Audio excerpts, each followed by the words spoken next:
नमः शिवाय। नमस्कार दोस्तों, स्वागत है आप सभी का आपके अपने चैनल खुशहाल जिंदगी में। अश्विन मास की कृष्ण पक्ष की एकादशी, जिसे कि इंद्रा एकादशी के नाम से जाना जाता है, पितृ पक्ष के अंतर्गत आता है। धार्मिक मान्यता है कि जो भी हमारे भटकते हुए पितृ हैं, उन सभी पितरों को गति देने के लिए ये एकादशी आती है। इसे हम श्राद्ध एकादशी के नाम से भी जानते हैं। जिन पितृगणों की किसी कारणवश अभी तक गति नहीं हुई है या फिर जिन जातकों के कुंडली में पितृ दोष है, उनके लिए श्राद्ध पक्ष में आने वाली यह एकादशी वरदान के समान है। इस दिन पितरों के निमित्त गुड़ और तिल का पिंड बनाकर चढ़ाना चाहिए और इसे सूंघ कर गाय को खिला देना चाहिए। इंद्रा एकादशी के दिन विशेष पूजन तथा उपाय करने से पितृ दोष से मुक्ति मिलती है तथा पितरों की आत्मा को शांति मिलती है। और इस दिन विशेष रूप से भगवान श्री हरि विष्णु के शालिग्राम स्वरूप की पूजा अर्चना की जाती है। इस दौरान भगवान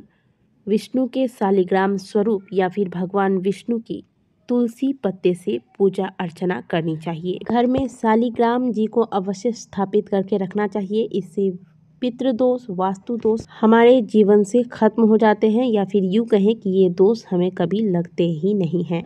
घर में कौन से शालिग्राम रखने चाहिए, इस पर विष्णु पुराण में बहुत सारी बातें बताई गई हैं, लेकिन संक्षिप्त में ये जान लीजिए कि अगर बात आती है पितृदोष की, वास्तु दोष की या फिर धन आगमन की बात आती है, तो फिर ऐसे में लक्ष्मी नारायण शालिग्राम सबसे अधिक दुर्लभ और प्रभावशाली माने गए हैं। नियमित रूप से घर में शालिग्राम की स्थापना करके पूजा पाठ करने से व्यक्ति को मोक्ष की प्राप्ति होती है, साथ ही हमारे पितरों को भी मोक्ष की प्राप्ति होती है। इंद्रा एकादशी के बारे में शास्त्रों में यहाँ तक कहा गया है कि इस एकादशी का व्रत विधि विधान से करने से मनुष्य को सदियों की तपस्या, कन्यादान तथा अन्य पुण्यों के बराबर फल को प्राप्त कर लेता है। इसलिए इस व्रत को रखना बहुत खास माना गया है, क्योंकि जो मनुष्य इस व्रत को रखता है उनके पितरों को नरक लोक से मुक्ति मिलती है तथा उनकी आत्मा को शांति मिलती है। और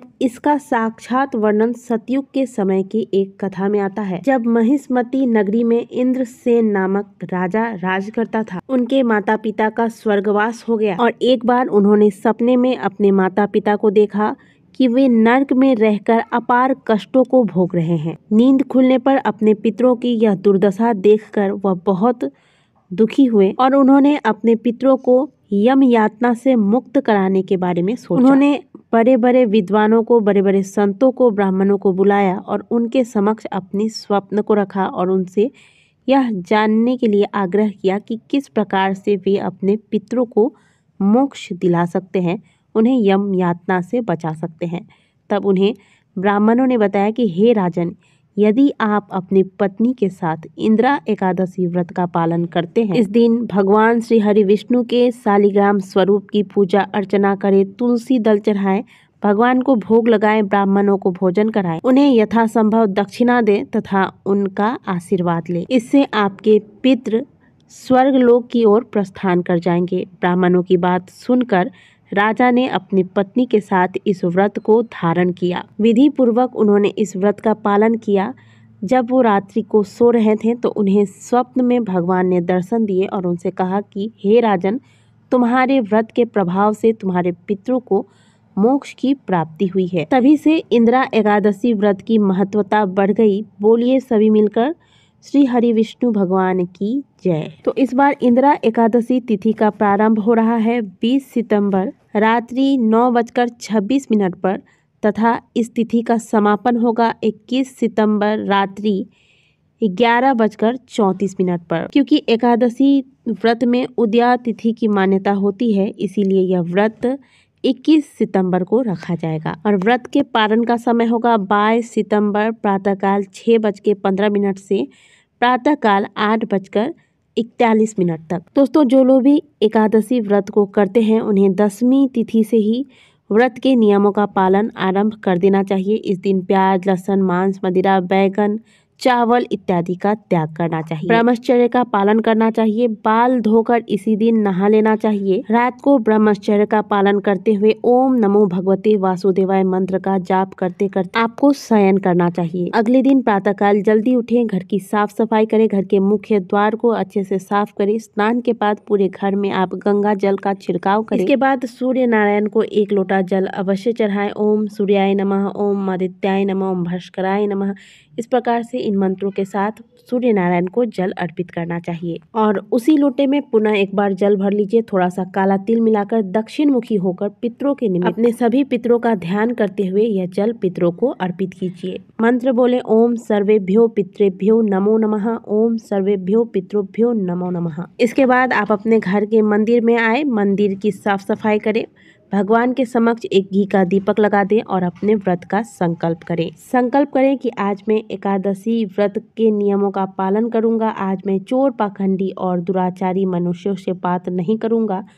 साथ ही किसी का दिल नहीं दुखाऊंगा। रात्रि जागरण करूंगा। भगवान श्री हरि विष्णु के नामों का कीर्तन करूंगा। भगवान श्री हरि विष्णु का स्मरण कर प्रार्थना करें कि हे त्रिलोकीनाथ, मेरी लाज आपके हाथ में है, अतः मुझे इस प्रण को पूरा करने के लिए शक्ति प्रदान करें तथा मेरा जो यह व्रत है वह निर्विघ्नता पूर्वक पूरे विधि विधान के साथ पूर्ण हो। संकल्प के पश्चात भगवान को आप स्नान कराएं, पीले रंग के वस्त्र धारण कराएं, भगवान को जनेऊ धारण कराएं, भगवान को पीला चंदन का तिलक लगाएं, केसर चंदन का तिलक लगाएं। अक्षत के स्थान पर आज आप काले तिल का प्रयोग करें। पीले पुष्प, पीली मिठाई, पीले फल इत्यादि भगवान को अर्पित करें। तुलसी का माला भगवान को चढ़ाएं। आज के दिन तुलसी पत्ते नहीं तोड़ने चाहिए, तो आप पहले से तोड़ के रख लें तुलसी पत्ते, और अगर नहीं रख सकते, किसी कारणवश भूल चुके हैं, तो ऐसे में आप तुलसी के पत्ते के नीचे जो कुछ पत्तियां गिरी होती है, आप उन पत्तियों को उठाकर आप पूजा में प्रयोग करें।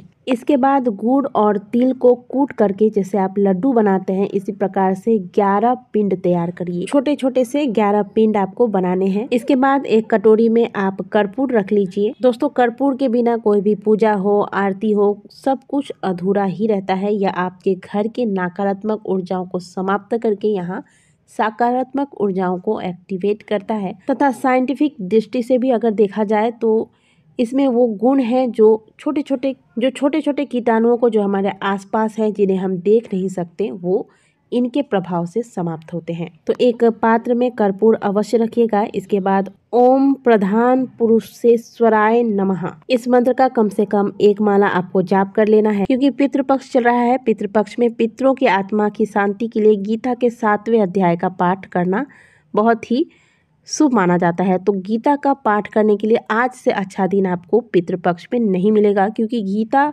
जब भगवान श्री हरि विष्णु ने सुनाया था वो दिन भी एकादशी का ही दिन था। तो गीता का पाठ करें, विष्णु सहस्त्र नाम का पाठ करें, गजेंद्र मोक्ष का पाठ करें, और ये सारे पाठ अपने पितरों की आत्मा शांति के निमित्त ही करें। इसके बाद कर्पूर जलाकर भगवान की आरती कर लीजिए।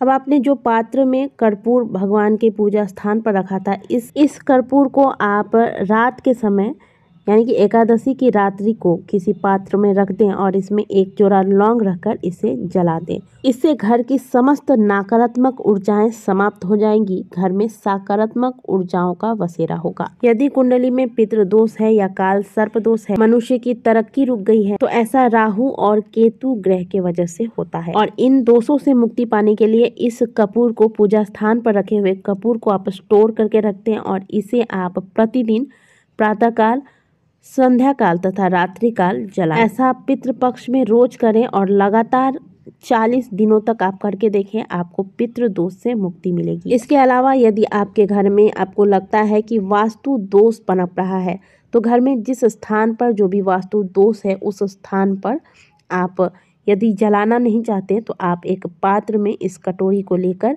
रख दें और हर हफ्ते इस कटोरी में रखे हुए कर्पूर को बीच बीच में चेंज करते रहें। इससे वास्तु दोष धीरे धीरे समाप्त हो जाता है। इस प्रकार से एकादशी के दिन आप कर्पूर के छोटे छोटे उपाय कर लीजिए। साथ ही जो पूजा विधि बताई गई है, इस विधि से पूजा करें। अगले दिन प्रातःकाल भगवान को भोग लगाएं, ब्राह्मणों को भोजन कराएं। इसके बाद गौ माता, कौवा, स्वान इनको भोजन कराने के पश्चात आप स्वयं भी प्रसाद लेकर भोजन ग्रहण करें। तो दोस्तों, इस प्रकार से आप कर लीजिए इंदिरा एकादशी का व्रत। कहा जाता है कि एक इंदिरा एकादशी का व्रत विधि विधान के साथ करने से 1 करोड़ पितरों का उद्धार हो जाता है। साथ ही अपने खुद के लिए भी स्वर्ग लोक के मार्ग खुल जाते हैं।